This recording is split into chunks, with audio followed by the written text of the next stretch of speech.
우리가 가지고 있는 성경은 구약과 신약으로 이렇게 구성이 되어 있습니다.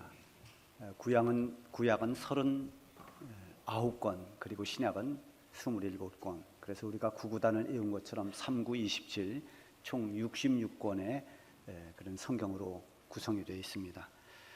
구약 성경을 보면은 율법서, 역사서, 그리고 시문서 또는 성문서라고도 하죠.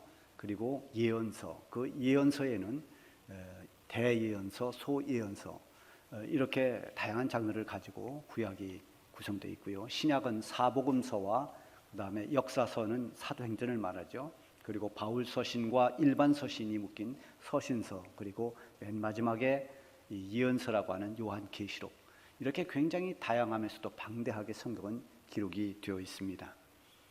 그러나 성경 전체를 꿰뚫고 있는 아주 핵심적인 말씀이 무엇인가? 그것은 바로 죄인을 구원하시는 하나님의 구원의 약속의 말씀입니다.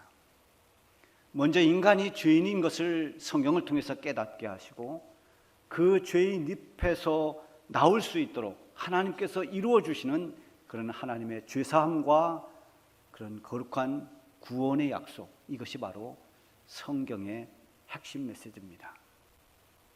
죄와 허물로 죽었던 우리들이, 그 영혼들이 하나님의 은혜로 말미암아서 구원을 받을 수 있다는 것은 실로 놀라운 일입니다.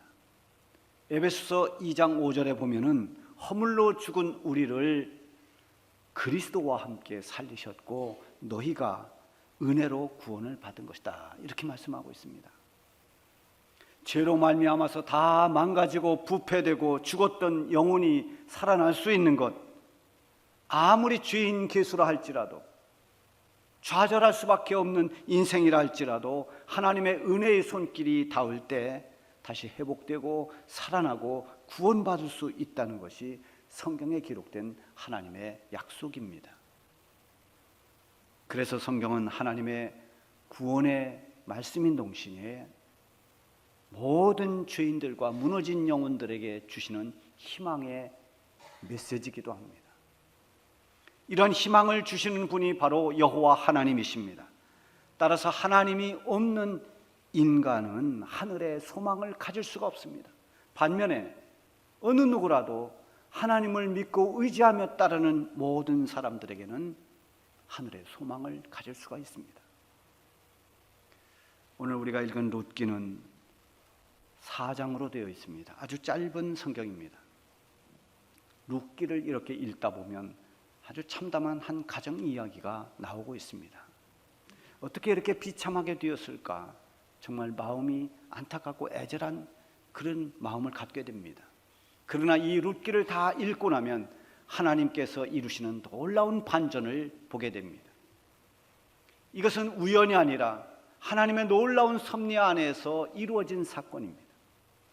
하나님의 은혜가 임하고 하나님의 보이지 않는 그 거룩한 손길이 이끌어 주실 때, 그리고 그 손을 믿음으로 붙잡고 변함없이 하나님의 인도하심을 따라갈 때 절망은 희망이 되고 슬픔은 기쁨이 될 수 있습니다. 룻기는 사사기 다음에 나오는 성경입니다. 사사기는 가나안 정복을 다 마치고 지도자였던 여호수아가 죽은 뒤에 하나님의 백성들이 점점 하나님을 잊어버리고 하나님을 멀리하고 방황하던 시대의 이야기입니다. 사사기 2장 10절에 보면은 여호수아가 그 세대 사람들과 함께 다 죽고 난 뒤의 상황을 이렇게 기록했습니다.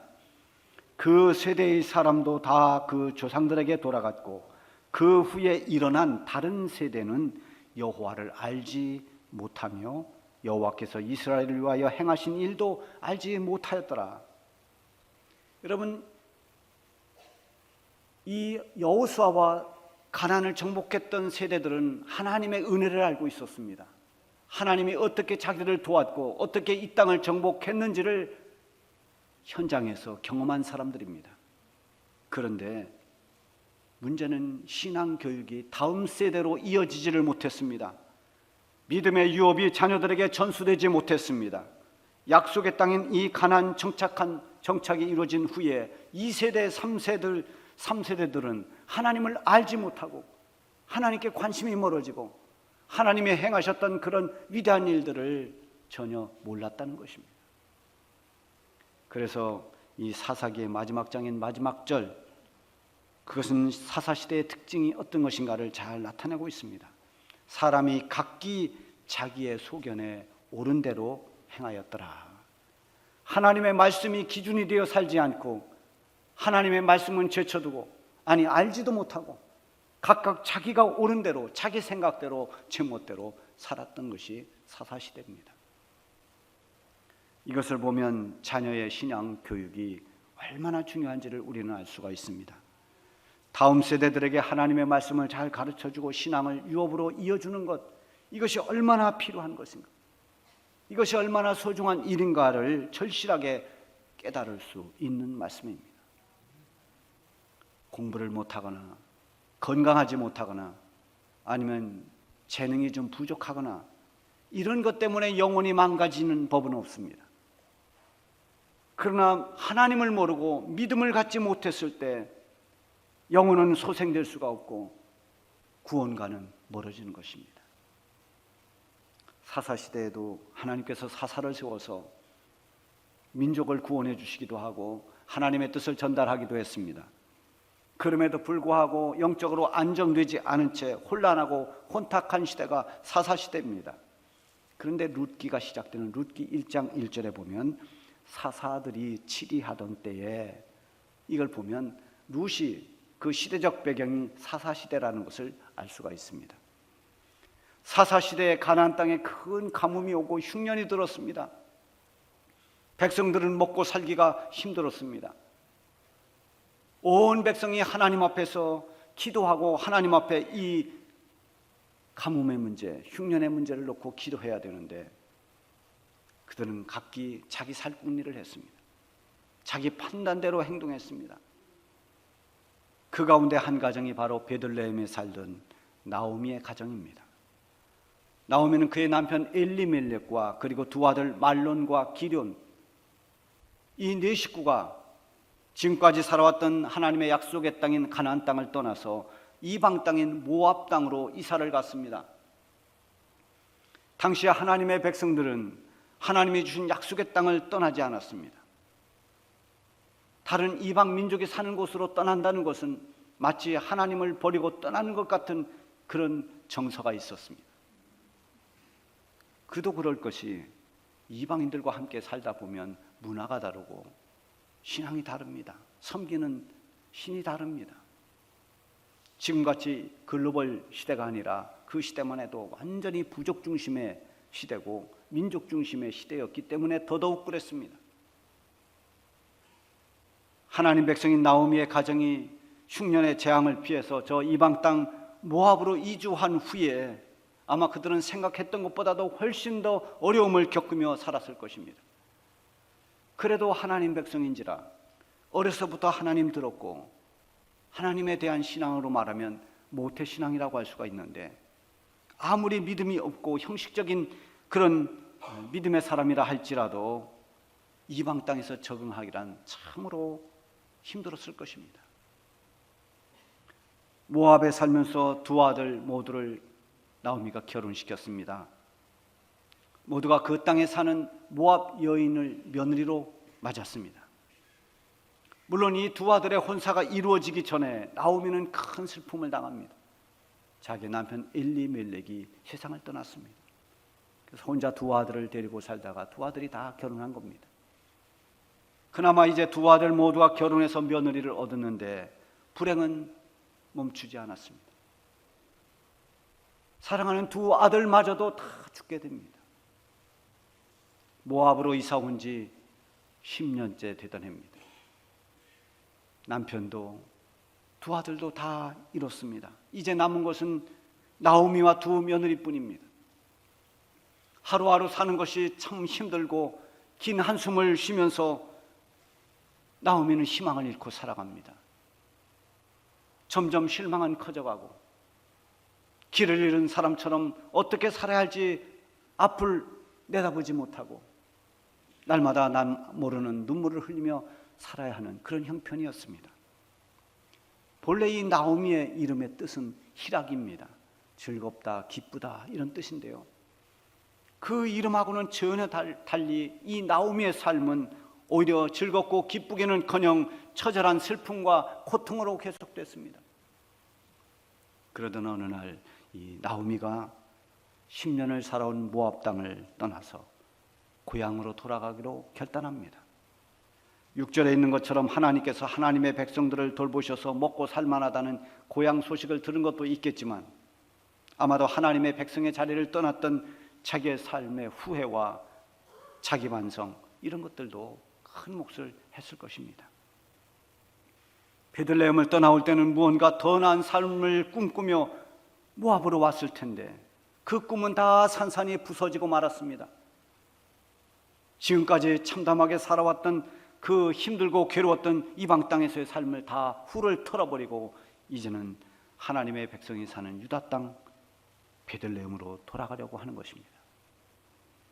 문제는 마치 떼어버려야 할 혹처럼 남아있는 두 며느리였습니다. 남편을 잃은 나오미가 며느리들의 슬픔을 너무나 잘 알기에 그들이 살 길이 무엇인가를 고민했습니다. 돌아오는 길에 두 며느리에게 너희는 각각 너희 길로 가라고 권합니다. 너희 어머니 집으로 돌아가라고, 너희 친정으로 돌아가라고 말합니다. 이제라도 너희들이 살 길을 찾아서 가라고 말합니다. 그리고 하나님께서 이 불쌍한 며느리들에게 선대해 주시기를 간곡히 원하면서 강력하게 돌아가라고 권했지만 10절에 보면 이 며느리들이 아닙니다. 우리는 어머니와 함께 어머니의 백성에게로 돌아가겠나이다 이렇게 말합니다.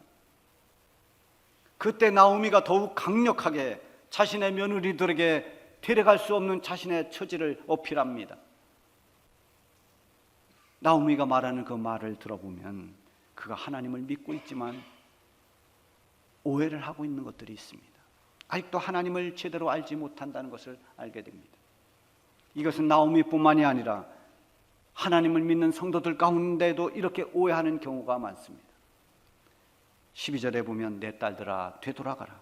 나는 늙었으니 남편을 두지 못할지라.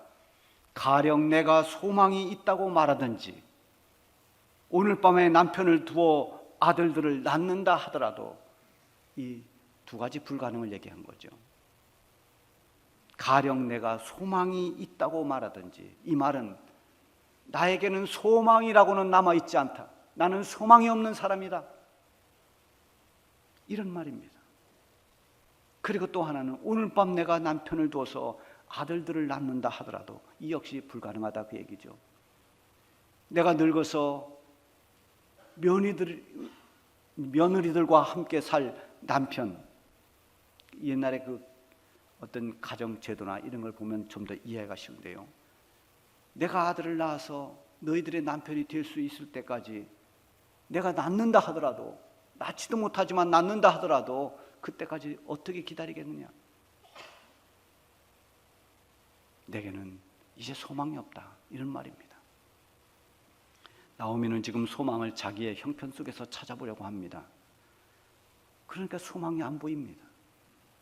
하나님께 구하고 하나님을 바라보지 않은 채 자기의 형편만 쳐다보고 있는 한 나오미는 소망을 찾아볼 수가 없습니다. 그래서 나오미가 베들레헴에 돌아왔을 때에도 사람들이 나오미를 알아보고 자 나오미가 아니냐, 나오미가 왔다 이렇게 말하니까 사람들에게 말합니다. 나를 나오미라고 부르지 마세요. 나를 마라라고 불러주세요. 나를 기쁘다, 즐겁다, 희락이라고 부르지 말고 나를 쓰다, 고통스럽다, 괴롭다 이런 뜻의 마라라고 부르라고 말했습니다. 여러분, 지금 나오미가 놓치고 있는 것은 그 시선을 하나님께로 향하고 전능하신 하나님을 바라보는 것입니다. 하나님의 백성들의 소망은 세상에 있지 않습니다. 우리의 환경과 처지에 소망이 있는 것이 아닙니다. 모든 믿는 자들이 가지는 소망은 하나님께로부터 오는 것입니다. 다 꺼진 잿더미 같은 그런 가운데서도 하나님을 바라보고 하나님의 인도하심을 믿고 의지하는 사람에게는 작은 불씨가 보이는 것입니다. 하나님께로부터 오는 그 소망의 불씨가 때가 되면 큰 불길이 되어 활활 타오르게 되는 겁니다. 그러나 하나님의 위대한 섭리를 보지 못하면 나오미처럼 소망이 없다고 오해하는 것입니다. 그리고 또 하나의 오해는 하나님께 대한 오해입니다. 13절 하반절에 보면 여호와의 손이 나를 치셨으므로 나는 너희로 말미암아 더욱 마음이 아프도다. 지금의 괴로움과 아픔이 하나님이 나를 치셨기 때문이라고 말합니다.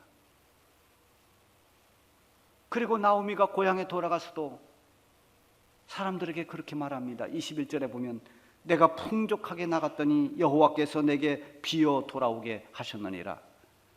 여호와께서 나를 징벌하셨고 전능자가 나를 괴롭게 하셨거늘 하나님은 나를 빈털터리로 만들어 놓으셨다. 하나님은 나를 괴롭게 하시고 하나님 나를 징벌하신다라고 말합니다.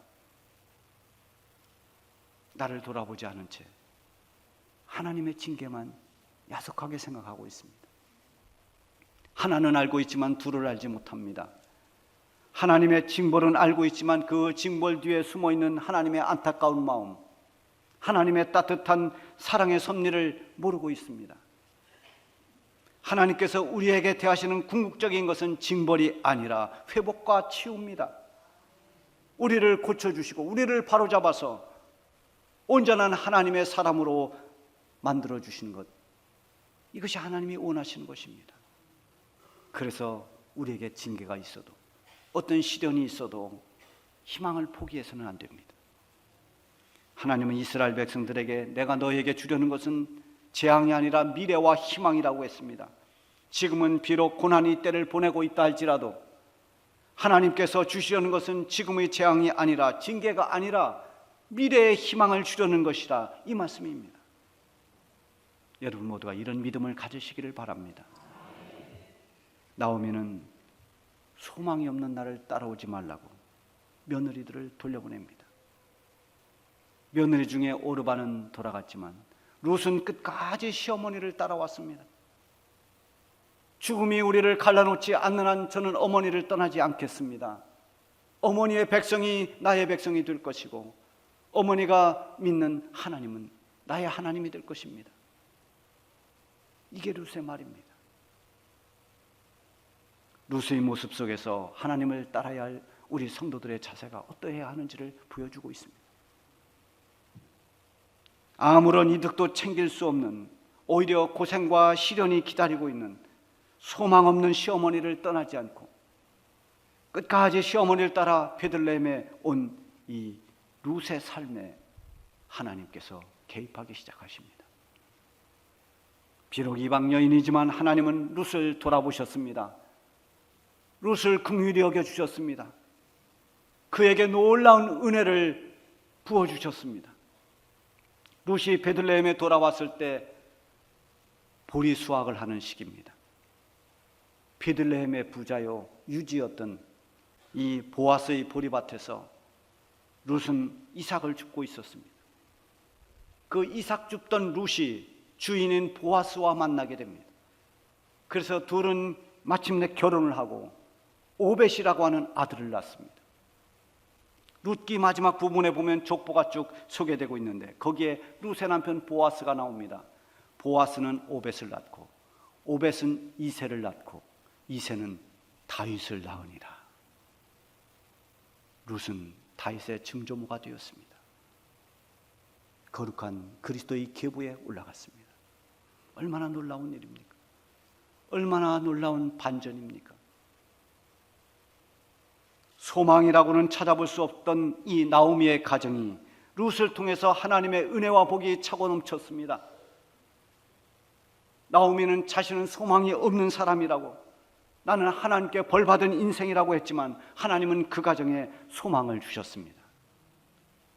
우리가 부르는 490장 찬송에 보면 마음 괴롭고 아파도, 마음 괴롭고 아파서 낙심될 때 내게 소망을 주셨으며 내가 영광의 주님을 바라보니 앞길 환하게 보이도다.